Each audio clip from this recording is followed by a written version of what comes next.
Network Africa. Al-Shabaab militants killed after their attempted jailbreak in Mogadishu, Somalia. Candidates in the upcoming presidential election in Cameroon begin campaigns. Plus,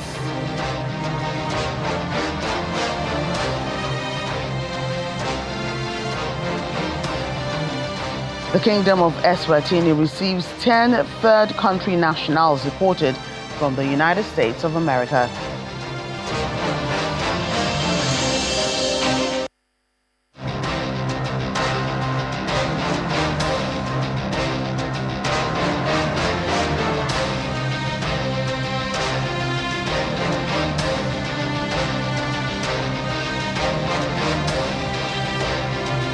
Hello everyone and welcome to the program. I'm Joke Rogers. Let's begin with a review of stories that made headlines this weekend. On Saturday, Malawi's President Mutharika was sworn in at Kamuzu Stadium in Blantyre, pledging to unite the nation and root out corruption as he returns to office at the age of 85. In his inaugural address, the president appeals for unity, warning against division along political or tribal lines. The leader of the Democratic Progressive Party won the presidential election with 56.8% of votes, marking a dramatic political comeback after several years out of office. All my friends in the DPP and anyone in the public office, remember this: Malawi belongs to all Malawians. This country does not belong to any person, any tribe, or any political party. Hundreds of people gathered in Yaoundé to show support for former Minister Issa Chiroma as he challenges incumbent Paul Biya in Cameroon's presidential elections. One of Chiroma's supporters likened the current leadership to having the same cooking pot for over 40 years, calling for the need to change the plates. The 76-year-old Chiroma served as employment minister in the current government until June 2025. Addressing a rally on Sunday, Mr. Chiroma says he would crush incumbent President Biya and other candidates.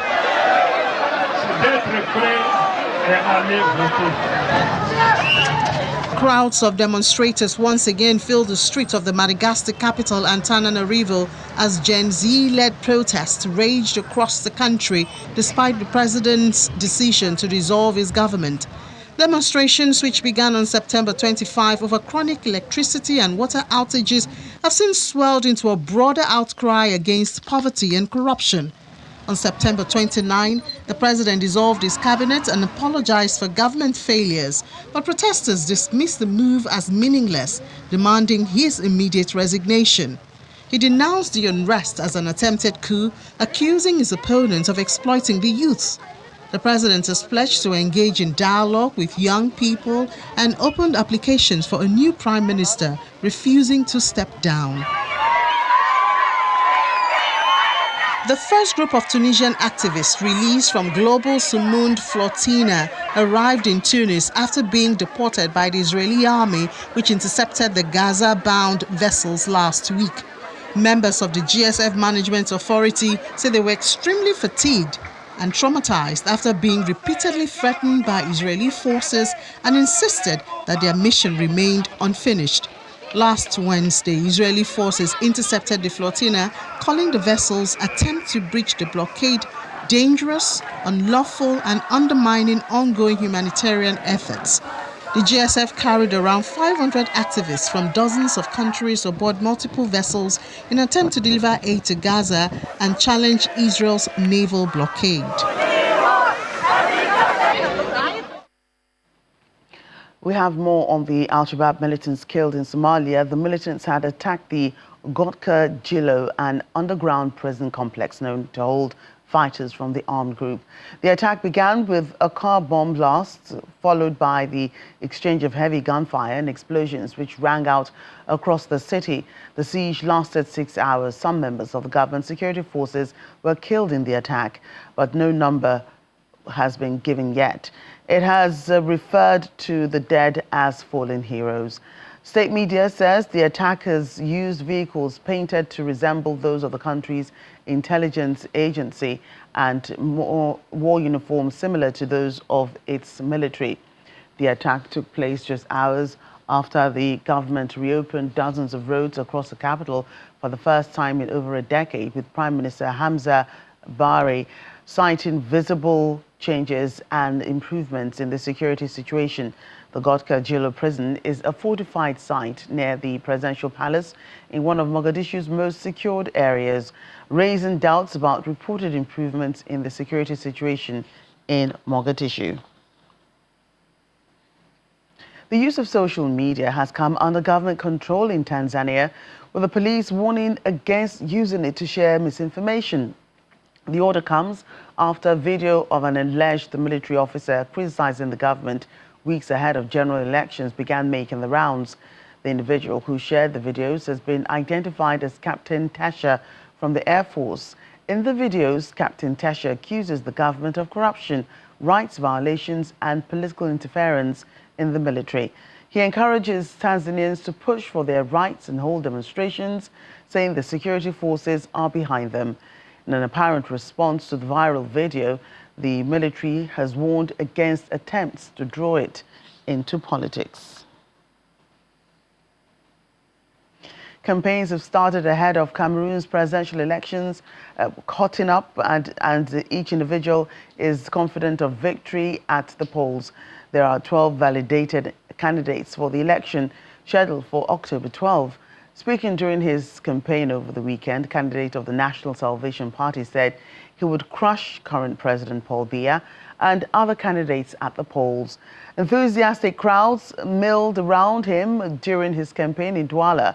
He told them Paul Biya is responsible for the situation in the country and that the people cannot demand change and then re-elect those responsible for the crisis. The 92-year-old Paul Biya announced in July that he would seek an 8th term, saying he was responding to numerous and insistent calls that he remains in office. His 27-year-old daughter, Brenda Biya, recently said on TikTok that her father has made too many people suffer and urged Cameroonians to vote him out. Sunday, October 5th was World Teachers' Day, a day set aside to celebrate the work of teachers established in 1994 to commemorate the signing of recommendation by the International Labour Organization and the United Nations Educational, Scientific and Cultural Organization. The theme for this year was recasting teaching as a collaborative profession, emphasizing that the transformative power of teamwork in education. In her message to teachers on the day, Nigeria's First Lady, Mrs. Oluremi Tinubu, paid glowing tribute to educators across the country, acknowledging their invaluable role in nation building and future of humanity. According to her, teachers are true heroes, shaping minds, nurturing dreams, and guiding their generations, noting that as a lifelong teacher herself, she holds deep respect for the profession and those who dedicate their lives to it. Interestingly, Nigerian teacher and education advocate Seyi Anifowoshi officially entered the Guinness World Records for convening the largest gathering of teachers in history at the Tafawa Balewa Square right here in Lagos on September 29. On September 23rd, Mr. Anifowoshi received the announcement via Zoom call from Guinness World Records representative Rishi Nath. He said he and his team were commended for drawing global attention to an issue that should be on the front burner of policy and dialogue nationally. Well, let's bring in Commissioner for Education in Yobe State, Associate Professor Abba Idris Adam. Professor Idris Adam, thank you so much for joining us on the program. Thank you so much and good evening. Right. Yeah. So did you feel like celebrating yourself and other teachers on Sunday? Well, 5th October is a day set aside by the UNESCO and in collaboration with the International Labour Organization to celebrate Teachers' Day. This is a day where teachers are celebrated, a noble profession is being celebrated. I believe teaching is the profession that makes all other professions possible. So without teaching, there will be no profession at all. Teachers are the molders of characters, transmitters of knowledge. They are the builders of nations. So celebrating them on the 5th of October is a worthy thing that the entire world should copy and should come together and celebrate. As a teacher myself, I'm proud to be a teacher and to be celebrated on this very important day. Right, let's take a look at the theme for this year's celebration, recasting teaching as a collaborative profession, uh, which has come a long way in Nigeria. Do you feel the profession is still as honorable as it was years ago when teachers were revered and respected? Well, as we all know, teaching is a noble profession. However, as time goes, we have some people who are not teachers actually by profession, or people who are teachers by profession but are looking, trying to switch a profession. For example, teach a person that has no passion for the job, a person that doesn't have interest to teach. They are coming, occupying the position of teachers, like they are accepting the position of teaching to serve as a transit to their dream job. Today I have a teacher who is teaching and still looking for a job. But I believe up to now, we have teachers that have passion for the job, teachers whose interest and dream is to groom the young generation. But when you look at the entire interaction between the good and the bad teachers, you find out that the teachers that are supposed to be motivated, teachers that are supposed to be taken to the highest level, are being pushed away by those who are taking teaching as a transit to their dream job. For example, in Yobe State, what we did, we have what we call teachers audit report. In this teacher audit report, we categorize teachers into 3 categories. We identify group. One category is the qualified teachers, those that are qualified and they have passion for the job and teaching is their dream job. So we put them aside. The second category are those that are not qualified but trainable. If you train them, they can catch up with the qualified ones and also can be, considered as qualified ones. But the last category are those that are not qualified. They found their way into teaching profession to serve as a transit to their dream job. What we did with them was actually to send them to where their services are needed, because this category of teachers cannot serve as a role model, cannot serve as knowledge transmitters, cannot serve as molders of character of the young generation. So I think if you look at the profession itself is still being respected and being honored by many across the globe, not only in Nigeria. Right. I must thank you again for your time on the program today. Pretty short conversation, but impactful, I must say. Thank you again, Associate Professor and the Commissioner for Education in Yobe State. Thank you so much. And coming up after the break, Igbos in South Africa celebrate their heritage and culture. That's in a moment. Please stay with us.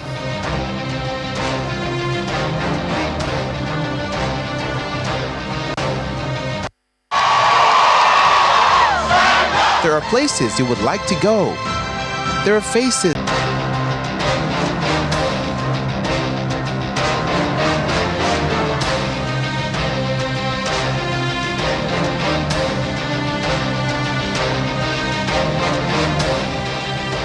Welcome back. The Department of International Relations and Cooperation of South Africa has provided an update into the 7 South African activists that were intercepted by Israel while on board the global Summit flotilla. DIRCO says the activists, including Mandla Mandela, are in high spirit. Meanwhile, the South African Medical Association has suspended all bilateral relations with Israel Medical Association. Today, our specialist team met with the South African delegation who are currently detained in an Israeli prison facility. The delegation has confirmed that the detainees are in good health and in high spirits. The necessary procedures for their safe passage and return home to South Africa are advancing steadily. As cultures continue to blend across the world, members of South Africa's Nigerian community say it's vital to hold on to their identity. This was the message at the Igbo Fest 2025, hosted by Ohaneze Ndibo South Africa, where the festival was described as a proud celebration of Igbo heritage and culture. Our South Africa correspondent, Innocent Simusa, has more. The atmosphere was electric, filled with the rhythms of traditional drums, vibrant cultural dances, colorful attire, and the aroma of authentic Igbo cuisine. The organizer says the festival is more than just a celebration. It is a showcase of heritage, pride, and unity for one of Nigeria's largest ethnic groups living in South Africa. Interestingly, culture is the pillar of life. And we feel that if we can be able to get our people together and make a statement to our host community to say we are part of them in order to build social cohesion with our host community. And I feel it can also promote our own togetherness, because if we are divided as Igbos, we cannot achieve anything. I asked attendees, in what way does the festival help preserve and promote Igbo culture among the younger generation? We teach our children how to go from generation to generation, remembering that we've come from somewhere. Even though we're in a foreign land, we still imbibe our culture and live it. Our children know they are born in South Africa, but they come from somewhere. So those cultures and values that we hold very sacred to our heart, we want them to transcend from generation to generation. It is very important. We have a lot to learn here today. Even our kids have a lot to learn here today. That the Igbos, for the first time, are showcasing their culture, their heritage in South Africa. So it's huge. Some say the event has the potential to strengthen ties between South Africa and Nigeria. We would also want to show South Africans that we are of a diverse but also interconnected breed. We're all Africans. Our cultures intermingle in one way or another. So it is extremely important. This event is very, very important because one, we are all Africans. Two, we have cultures. And three, the only way to narrate your story is to keep your culture and your identity. My message to my brothers here is to continue to maintain the Igbo culture and to continue to live in dignity and with more respect to the host community that is in South Africa. Igbos are known for their culture and respect. So my message is one love, one unity, and they continue to maintain the Igbo tradition and culture. It was indeed a beautiful day with colorful traditional attire. I'm wearing an Igbo attire. It's like a George, an Igbo George. Yes. It's a traditional thing. And remember, a lot of people don't go to Nigeria like every time. So sometimes you want to bring Nigeria to the diaspora. So this is we bringing Nigeria to the diaspora. So now we get to experience Nigeria in South Africa. My mom is actually the one selling this. It's pricey because it's straight from Nigeria. We call it Ishagu. So it means lion, but then lion head. And you can see the symbols here. It's pretty pricey, but it's worth it because of the culture. What an inspirational, motivational time it has been here. Indeed, this was a celebration of culture and, of course, heritage. The message here is clear. Collaboration is key in achieving tremendous results. From Johannesburg, South Africa, Innocent Samosa, Channels Television News. Elsewhere in southern Africa, the Kingdom of Eswatini has accepted 10 people deported from the United States despite rights groups mounting legal actions to block the plan. The country's prison department said in a statement that the 10 people have been securely accommodated and pose no threat to the public. Eswatini human rights lawyer Zamwadile Masuku said that he was shocked and dismayed that the government had taken in the group despite an ongoing court case against the arrival of the 5 deportees in July. In a statement on Sunday, the government said it will take in 11 deportees following an agreement with the United States to cooperate in this manner. It did not explain why only 10 had arrived. Here in Lagos, the state government has asked residents to create a culture of cleanliness and eradicate plastic waste. This is according to the General Manager of the Lagos State Environmental Protection Agency, Dr. Babatunde Ajayi, during the 2025 Inter-School Environmental Competition. He emphasized the crucial role of young people in shaping a sustainable future through innovation and environmental stewardship. And such initiatives must be embraced by schools in addressing plastic solution. Senior Grammar School. Students from public and private secondary schools converge on Alausa Ikeja for the 2025 Inter-School Environmental Competition, organized by the Lagos State Environmental Protection Agency and its partners, to identify students that will drive the change needed to achieve a cleaner environment in Lagos. About 5 years ago, a secondary school student, precisely a public school student, died as a result of plastic pollution due to flooding. The competition, called Project 2.0, showcased the ingenuity of students who have ideas that could offer solutions to the growing challenge of plastic pollution. When the environment is littered with plastic waste, it gets carried away by winds and rain to the drainage. Plastic pollution poses danger to everyone, and the Lagos State government says collaborative efforts are highly needed to tackle the menace. We say Project Solve because it's not just about the event today. It is actually a project. This year's edition, we're saying towards a future with zero plastic pollution. So that's what we're working towards. Because if the environment is bad, nobody can stay there. If there's pollution beyond human threshold, people will start jumping. And we don't want that in our hands. So that's why we are asking that people have to be intentional. We have to be able to do these things and do it as if, no, my life depends on it. It's not about government telling you to do these things. They are asking for self-regulation.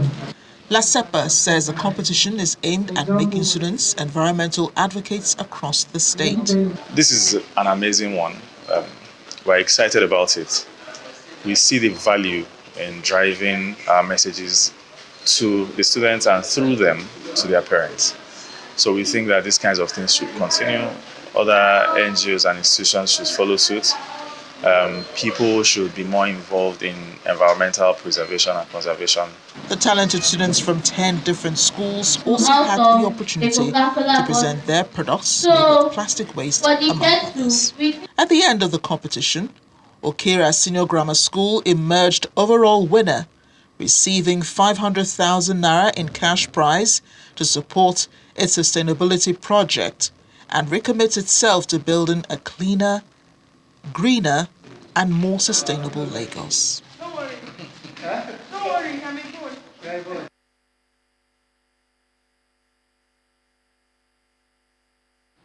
And finally, did you know that Namibia's Namib Desert is considered the oldest desert in the world? The Namib Desert is also one of the driest places on Earth, meaning you will find nothing, and I mean nothing but sand here. This Martian-like landscape of towering sand dunes, rugged mountains and gravel plains stretches some 81,000 square kilometers across 3 countries. It's located in Namibia, but extends into parts of Angola, to North and South Africa, to the south. And now you know. Well, that's it on our program today. Thank you for watching. I'm Joke Rogers.